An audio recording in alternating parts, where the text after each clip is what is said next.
From the Library of Congress in Washington, D.C.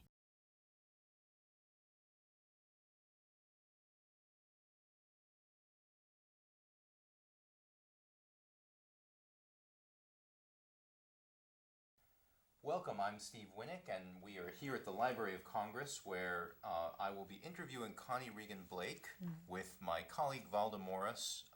Valda and I both work in the American Folklife Center here at the Library of Congress. So I will begin our interview with Connie. Connie is a prominent storyteller, and so I'm interested in your early life and how you became interested in storytelling. Well, I never knew that this might unfold this way. When I was in grade school, high school, I loved math. I ended up going to college to get my doctorate in mathematics and help people, put people up on a spaceship. I wanted to work with NASA.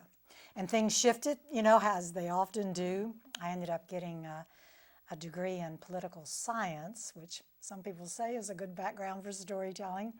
But I decided that I didn't want to go to any more school. I had thought about law school. And I'd worked during the summers, and I'd saved my money. And so I bought a one-way ticket to Europe and ended up hitchhiking and living over there for about a year and a half. And when I came back, my cousin, Barbara Freeman, who was to become my storytelling partner for 20 years, she was a librarian, children's librarian at a library in Tennessee. And she told me, we are looking for a storyteller.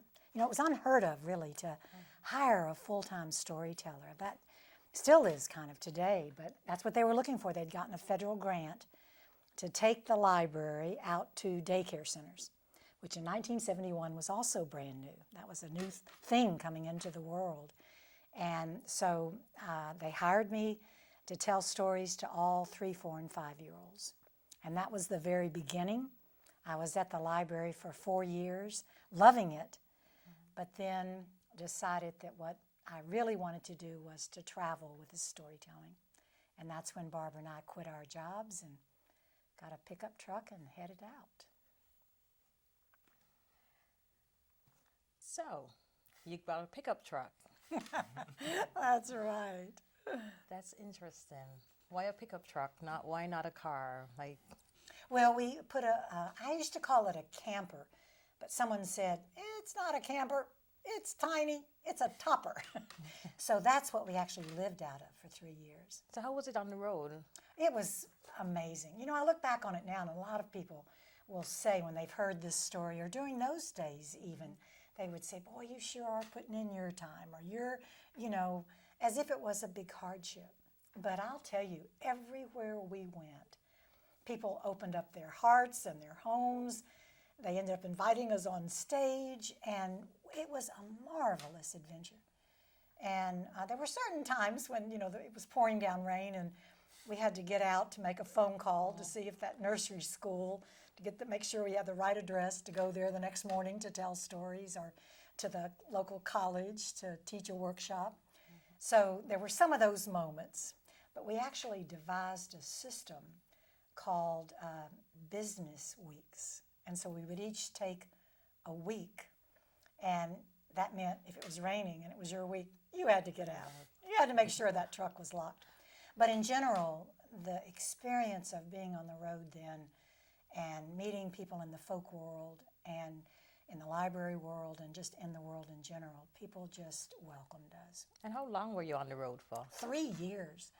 Again, when I think about that, it's like, how did we do that? Yeah. But, we didn't have almost any money. What money we had, we needed to have it take us a long way and mostly pay for gas. And we actually did not end up staying in the back of that truck all that much. Because often librarians or people that ran the festivals, they always had extra bedrooms or would say you can crash on the floor or something.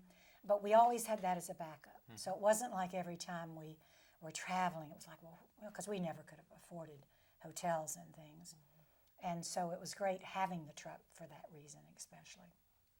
All right. So one of the figures that comes up in your descriptions of your own sort of life and storytelling is Ray Hicks and his family. How was it that you came to meet Ray, and what was his influence on you? enormous influence, and an enormous influence to this day, continues.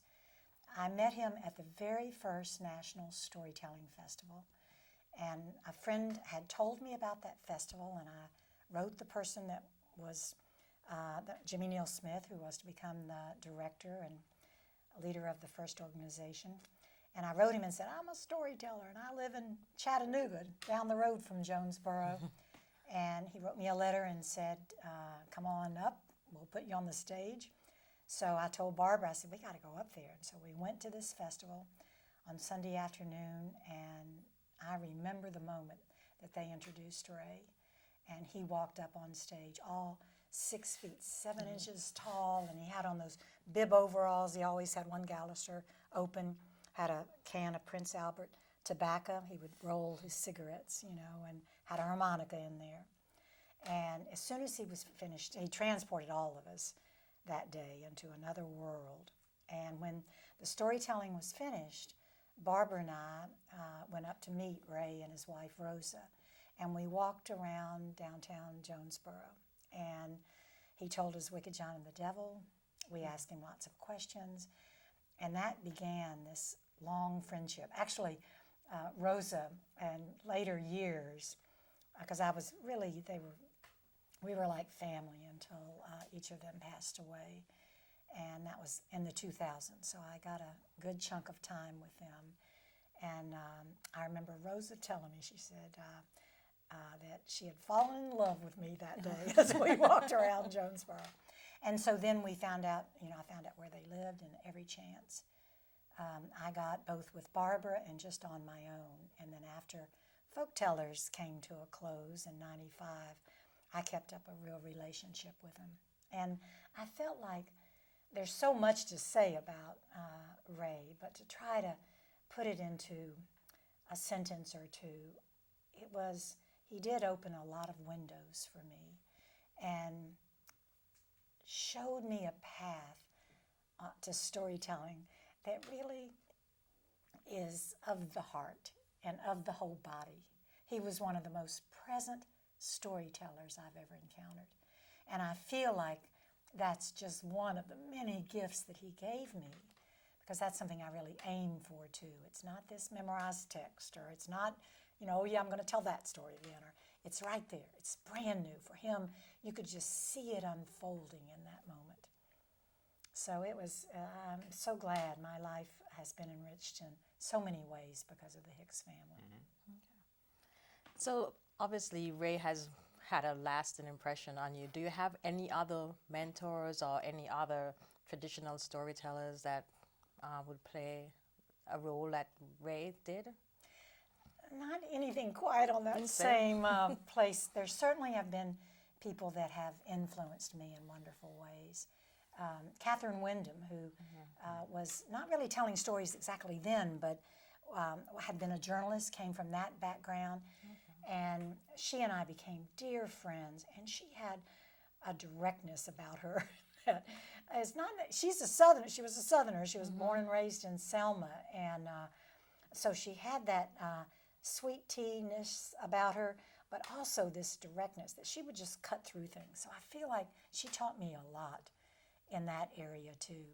And Jackie Torrance became a good friend, and she taught me a lot about using my hands when I tell stories. She was fantastic at that. Yeah, she was good for But her gestures. Yes, I feel like I've learned from a lot of people along the way, and also from a lot of folk musicians.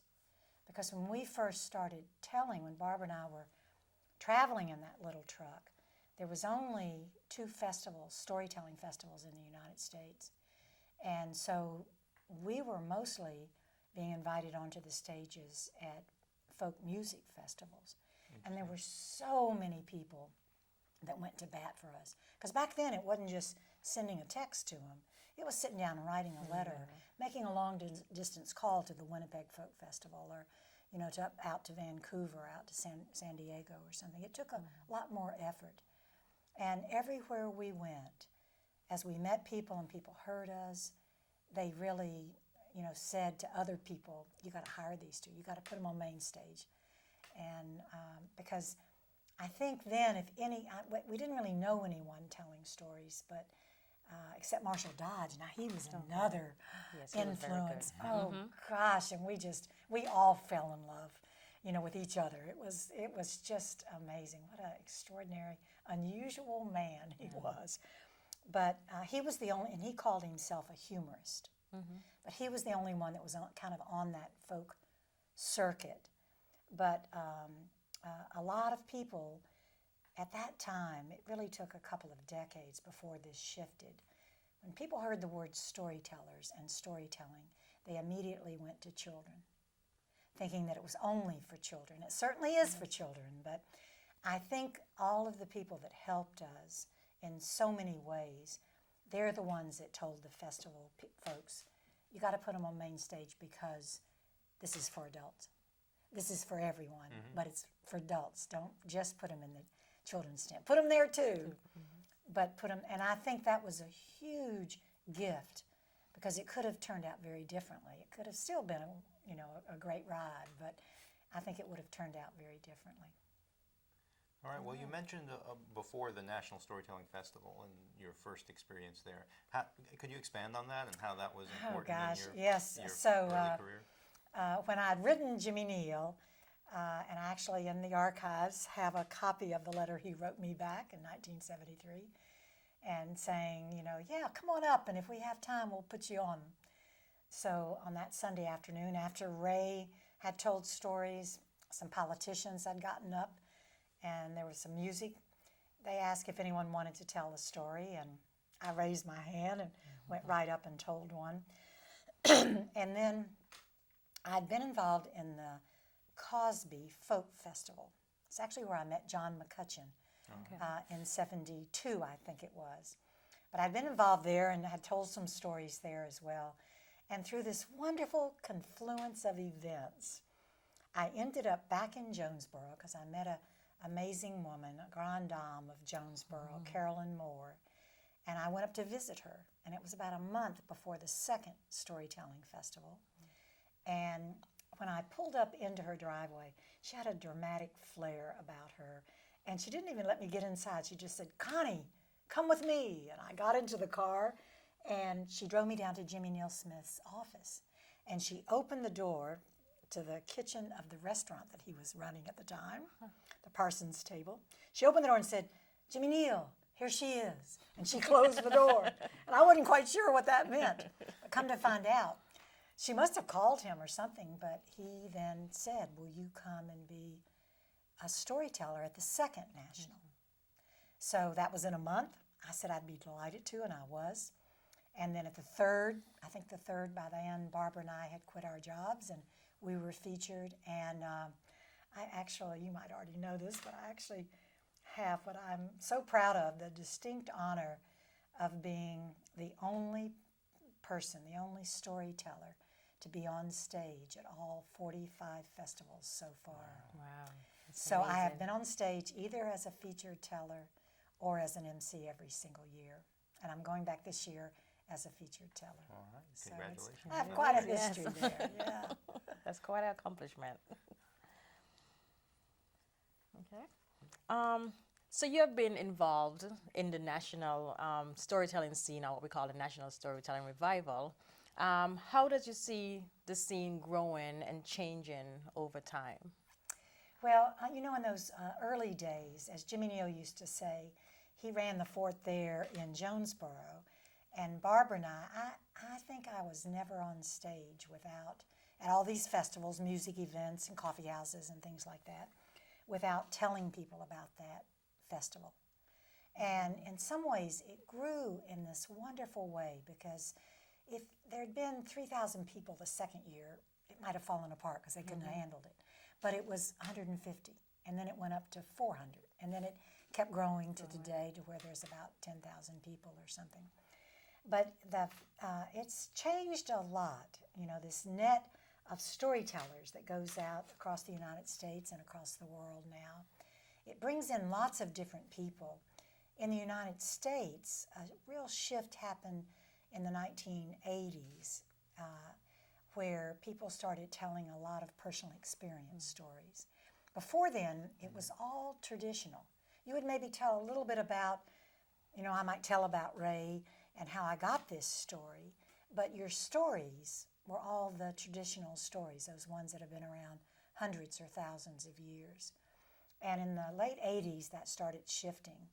And I think that shift has maintained.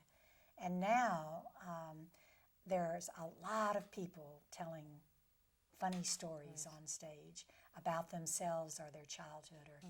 And I really like a blending. I love now, it's a wonderful experience to be able, I tell not so much about my fourth grade teacher, but more about my own adventures traveling around the world. And I also tell some true life stories about historical figures or people that I've met who had amazing lives or something.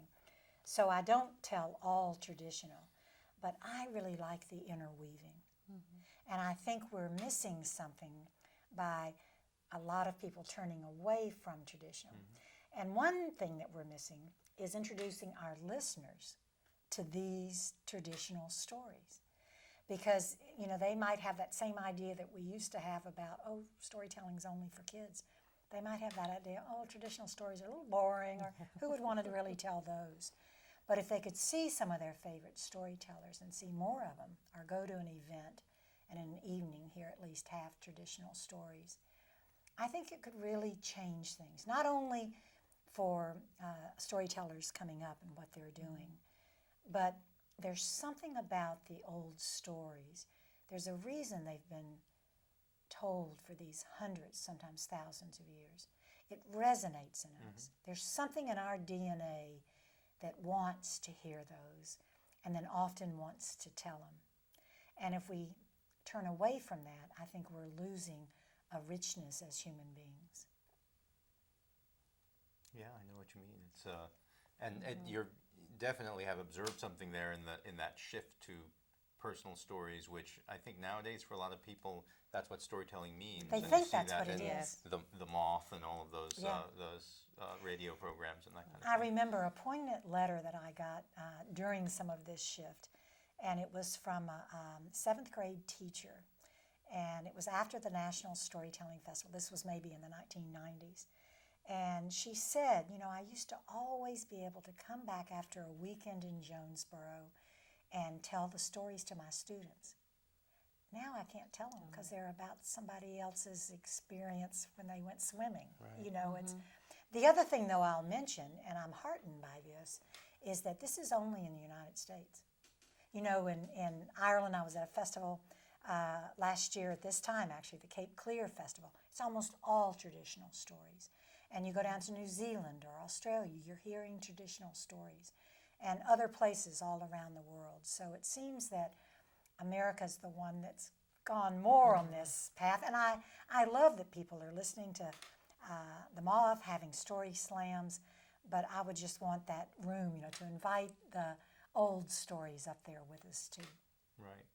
Well, going back to your experience with Barbara as the Folktellers, you and Barbara, to a certain extent, have different storytelling styles. So how did you, could you explain a little bit of the dynamics of creating a story with the two of you? Well, it was very easy. And what we would do, what we called tandem stories, and now there are a lot of tandem tellers, so that phrase is still definitely out there. But we would swap lines back and forth and then say words together and then go back to swapping and telling one story together. We also told our individual stories.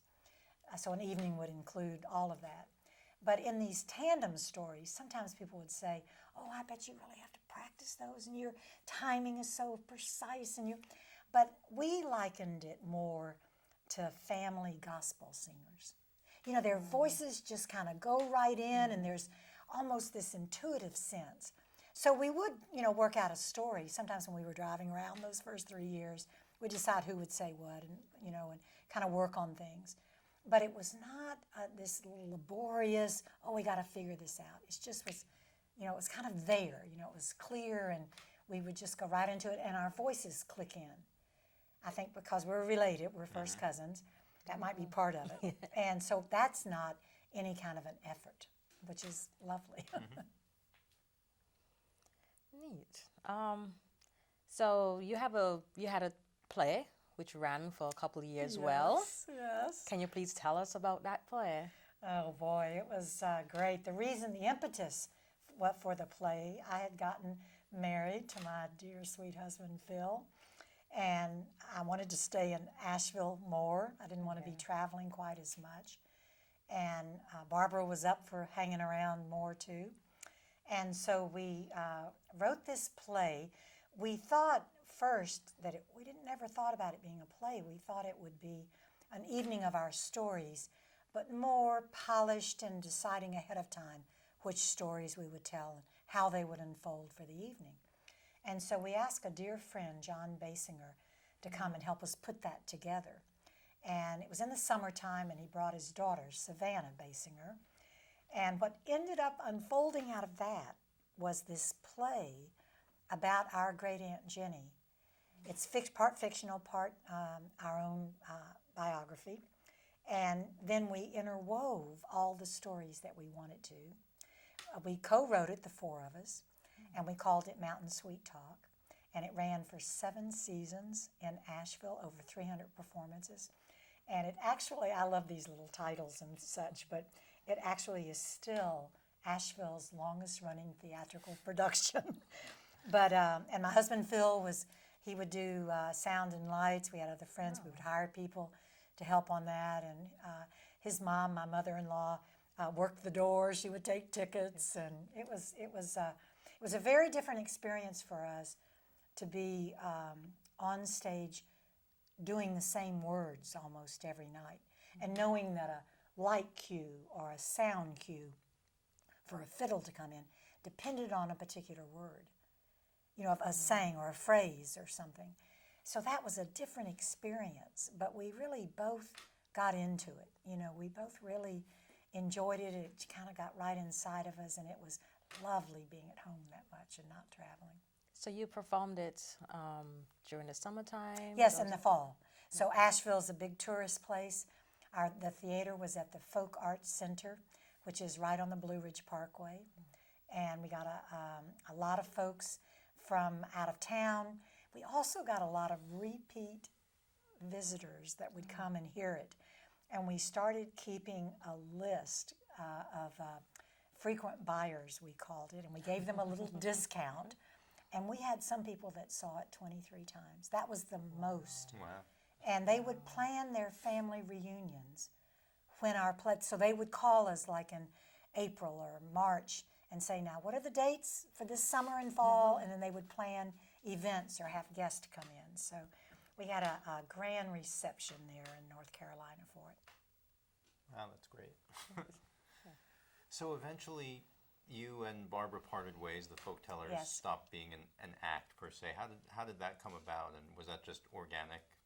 Well, we both took very different paths in the early 90s, and Barbara will maybe describe some of this as well. But she kind of took a path back to Catholicism, and that became the main focus of her life.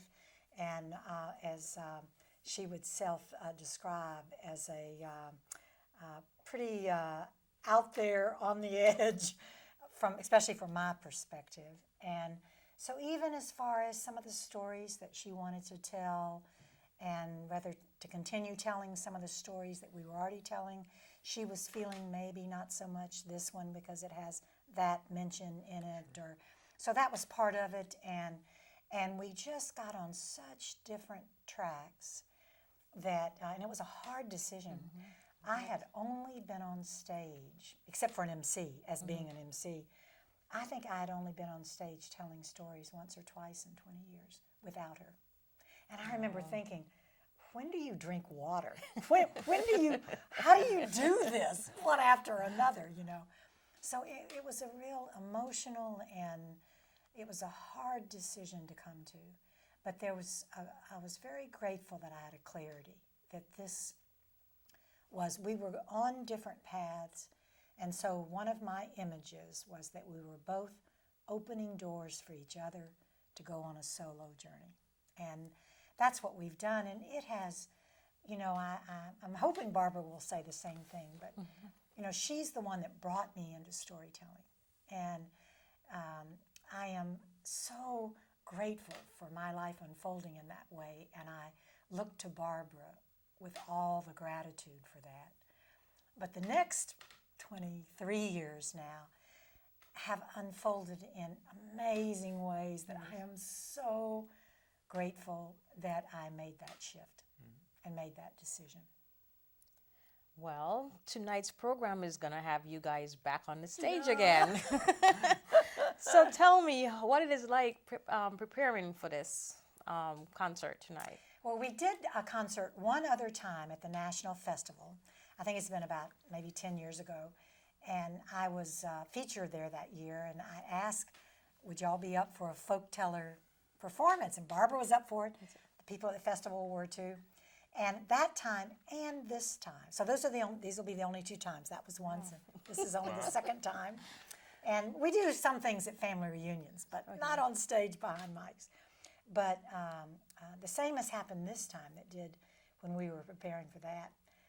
We just flowed right back into it. It was, we'll see what happens tonight and how it unfolds, but I think it's such body memory in some way that starting into it and because we're doing familiar stories, we're doing our old chestnuts, as they say, I guess, but I don't know if I necessarily like that word for it, but our old favorites, really. That's what we've picked on to tell tonight, and I think it's going to be good. I think, our voices are right there. They've aged in similar ways, I guess. So we're looking forward to it for sure. Absolutely. Thank you. So you mentioned some of your favorite stories. What are your favorite kinds of stories to tell? And if you wouldn't mind mentioning some specific examples of your top stories, maybe. Well, one story that became such a favorite story of mine was the one that I heard Ray tell walking through the streets of Jonesboro. It's Wicked John and the Devil. I had this, I love that image of doors opening and windows opening. And so there was another door that opened as Barbara and I were bringing Folkteller to a close. And that was the Kandinsky Trio. And they're a chamber music trio. And they were looking for a storyteller. Their agent thought it would be great for the chamber music world and the storytelling world to bring on a storyteller and have some original music be written. And so I met with them and interviewed and such, and they heard my recordings and brought me on board for that.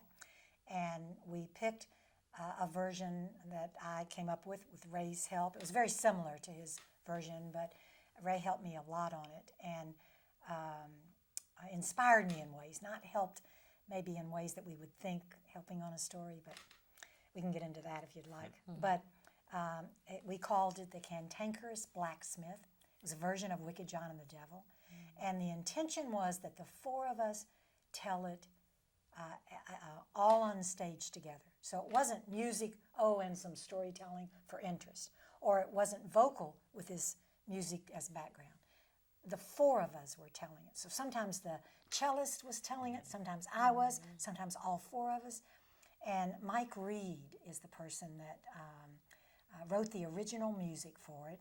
He was a football hero at Penn State, and then he left there and went to the Cincinnati Bengals, NFL football, and at the height of his career, he quit because he didn't want anything to happen to his fingers because he loved the piano. So they chose him as the composer. And I met with him first in Nashville, Tennessee. He went on to become, he's still a songwriter and musician and has written, received Grammys from Bonnie Raitt and lots of different people, written things for the Judds. So he's the one that wrote the music for it. And we, right away when we started working on that, it was again almost like that tandem. I hadn't thought of that before, but almost like that tandem with Barbara. After our first weekend of rehearsal, 6 months before our first performance, we all felt like we could go out on stage and do this. And we opened at Penn State. They had 1,000 people in the audience, the largest audience they'd ever had for chamber music. And they came because of Mike being the football hero there. And then that took me on this other whole adventure. So working on Wicked John and the Devil in that way with music, with that classical music, which I didn't know at all. I remember them saying, when we were talking about when I would come in, he said, "Oh, well, you can just look over my shoulder and see the music." I said, "Well, I don't read music, you know." So I had to have these images for the music of where I would then come in. And one of the highlights of my life was Ray Hicks coming to one of those performances. Boy, there's emotion there. And I didn't know, he didn't have a telephone, and I'd written him when we were going to be performing it. And the very first season, we went on for 9 seasons with that show. But at the very first season, Appalachians State in Boone, North Carolina, had invited, that they were one of the presenting performance places. And so I'd written a letter to Rosa. That's who, she and I always correspond. I've got lots of letters from Rosa in the collection. But I had written her, but I had no idea if they were going to be able to make it. And I'd given them a few suggestions of who might be able to drive them. And they had no phones, so they had to work all that out. They didn't have any car or anything. And boy, when we walked out on that stage, it was a full theater filled with people. And I wore a tux with pants. So this fancy kind of shiny white with a black tux over it with a few little sparkles on it. And the trio was all in their best.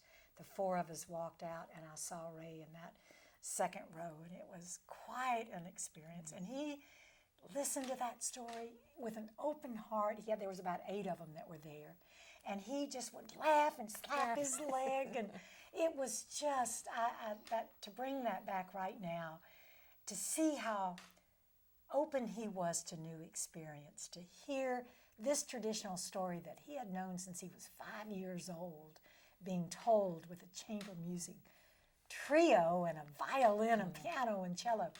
And afterwards, I'll tell you, I walked him out, and I remember standing, they had parked in a garage, and I remember standing right there as we were saying our goodbyes, and he told me how much he had enjoyed the performance. And he said, "Connie, don't let them forget about me when I'm gone." And then he said, "You, Connie," that's the way he used to say my name, "Connie, you tell on, tell on." And that's my license plate right now with an exclamation point. North Carolina, tell on, tell on. All right. Okay, so your stories, and your storytelling albums have won many awards for ALA, give an example. So where do you get your story material from? Well, I have a new one coming out literally in 3 weeks. It'll be in time for the National Festival. It's called Leap and Laugh, exclamation point, Tales of Adventure. And so I actually have this experience that I went on. I was invited to tell down in New Zealand. And after telling stories, my husband and I took a 2-week trip throughout the North and South Island. And I ended up getting with a parapenter. Do you know what that is? Being strapped on. He was behind me, parachute on the ground. And he reached over my shoulder and said, "Connie, jog, jog, jog." And I started running towards the cliff, and we went off into the air over Queenstown. So that's the leap part of this story. So that's a personal experience story, an adventure. And that story is on there, as well as an old Scottish tale that was being told at the time of Shakespeare. And it's called The Well of True Water. There's a story about my husband that is... I named it Dorky Spanks versus Macho Leather. And it's about his bicycle ride going up to Mount Mitchell, the tallest peak east of the Mississippi, and these motorcyclists that were passing him on their motorbikes. So there's both personal experience and traditional stories. Lots of humor. That'll be a new thing for me. The focus on this in some ways is humor.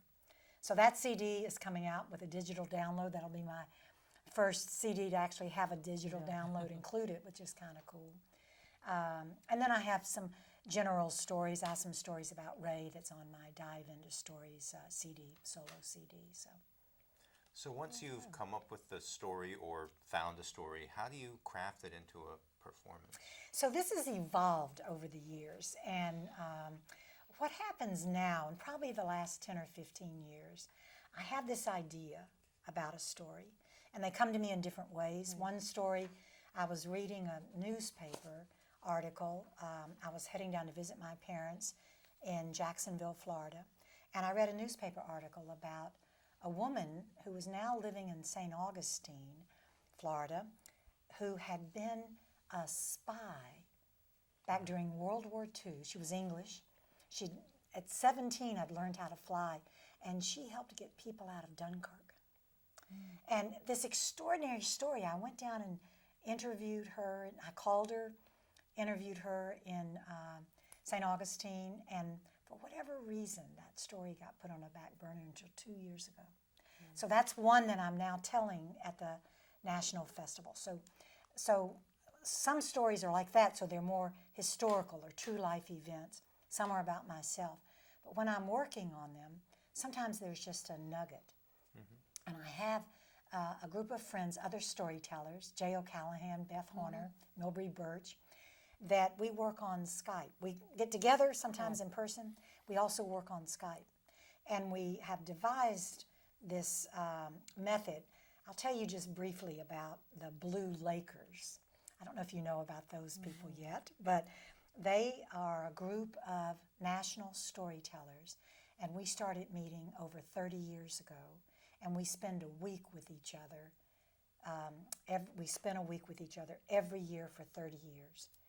And that's Bill Harley, Lynn Cabral, Jim May, Jay O'Callahan, David Holt, all these amazing storytellers. Yes, Beth Horner and Milbury.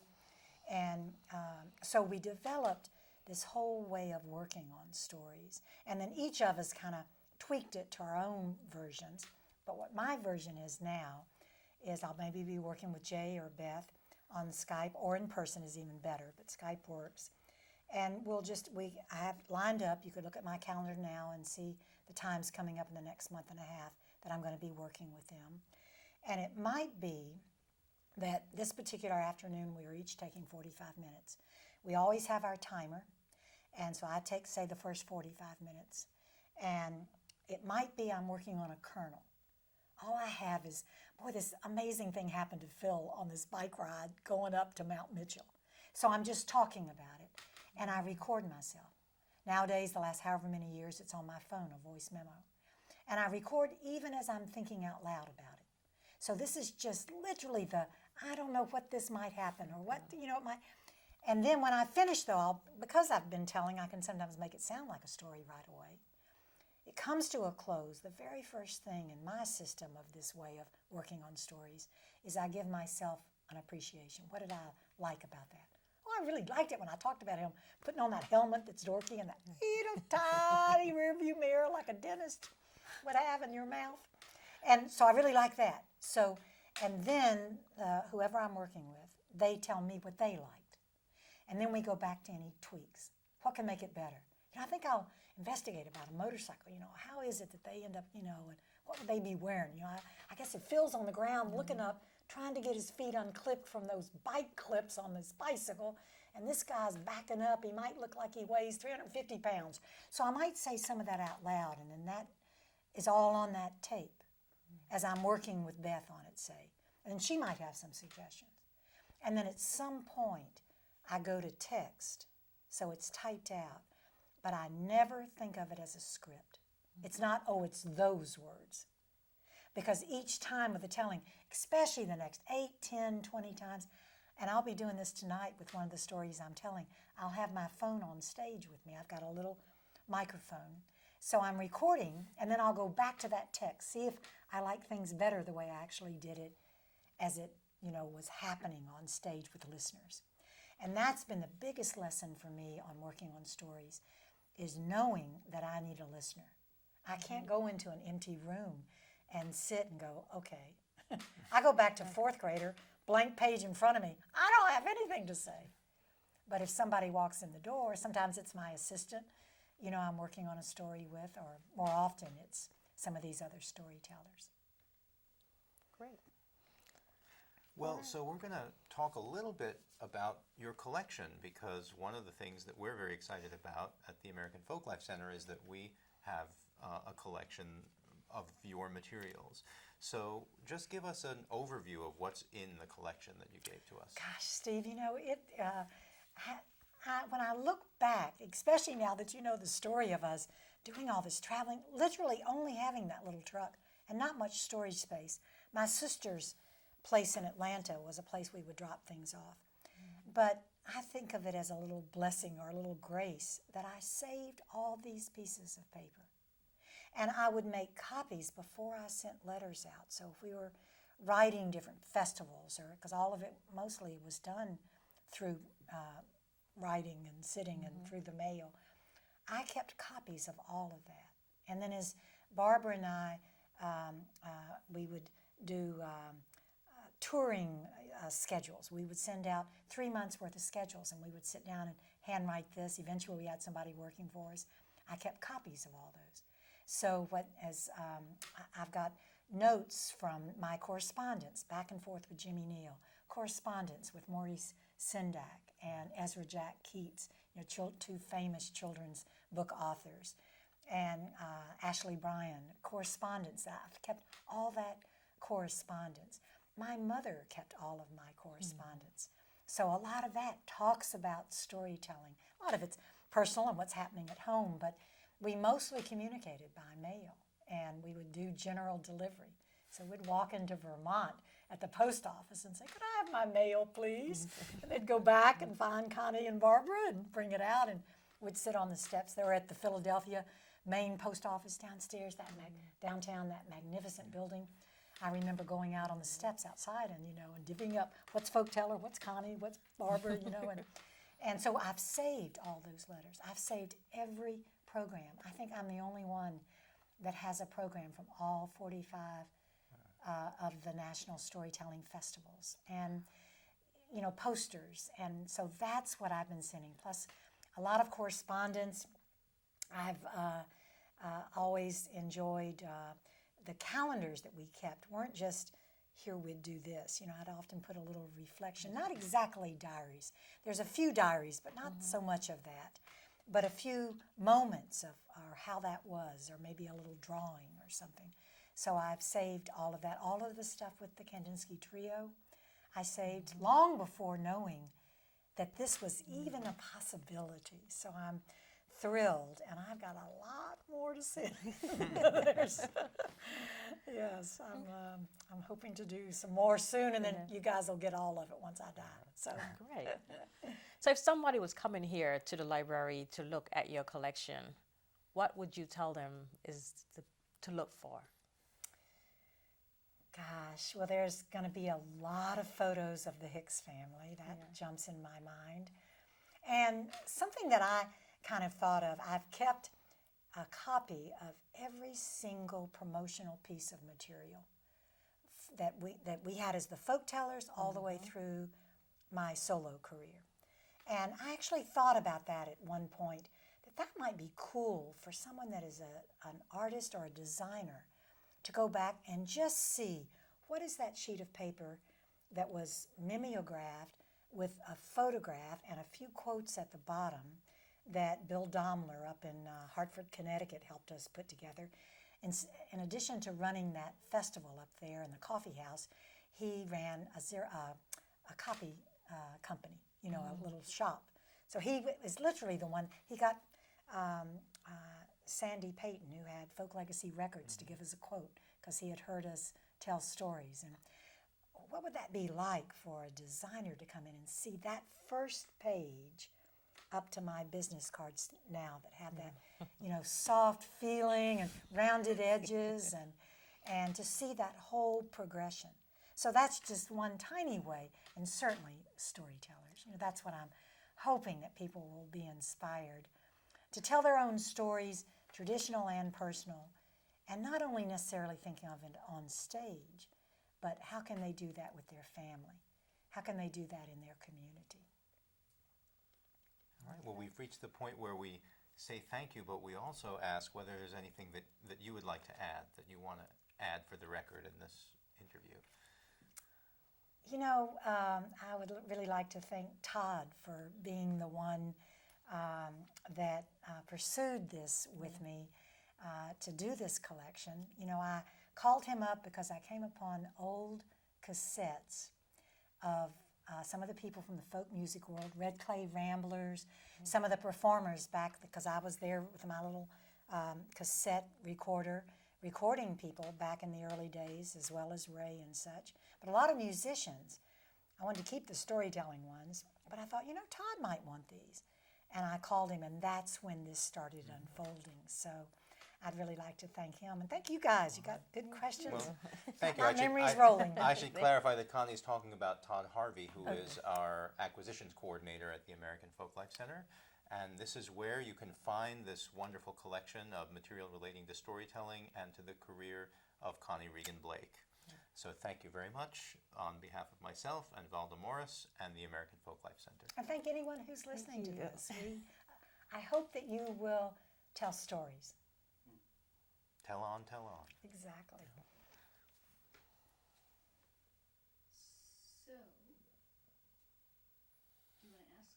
So we had, and you feel free to say no to this request, but and also it may not be necessary because of things, but so to explain, we do a lot of programming on our blog and our podcast around Halloween. Yes. And so I was wondering if you plan to tell any stories with a kind of supernatural focus tonight, and if not, would you be willing to tell one at some point here in this studio for us to put in a podcast? Oh, absolutely. And actually, I'm like 99% sure that I'm going to tell Two White Horses tonight, which is, would be perfect for that. But because I need to, y'all would kind of need to know, because I need to do something else for the podcast before. Yeah, I'm sure, because that's the story that I feel, it's the one that helped people see this was for adults and for, the festivals and such, festival audiences. So I am going to tell that one. So you'll get that, and you'll be glad. So we will use delighted that. for you All to do right. that. How about John and the Devil? Wicked John and the Devil. Wicked John and the Devil. So that's a 22-minute story. And that's actually not scary. It's not a Halloween story. Yeah, it's... oh, there'd be a lot of other ones. Yeah, Mr. Fox is a good one. And Mary Culhane and Ragdoll, and there's a lot of other ones. But I think Two White Horses would be perfect, don't you? That's great. Yeah. That's great.